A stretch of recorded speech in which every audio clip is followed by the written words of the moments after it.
आणि अधर्माचे माग किती होते आणि तसंच आजही आहे. तो द्वापार युग होता, हा कलियुग आहे.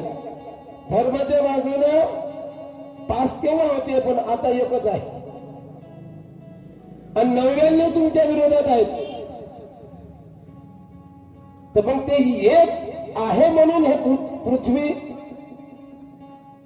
साबूत आहे आणि तरलेली आहे. तो एक म्हणजे कोण? ते म्हणजे संत. ते आहे म्हणून ही स्थावर आहे. तो जर नसते ना तर हे केव्हाचीच गडून पडली असते.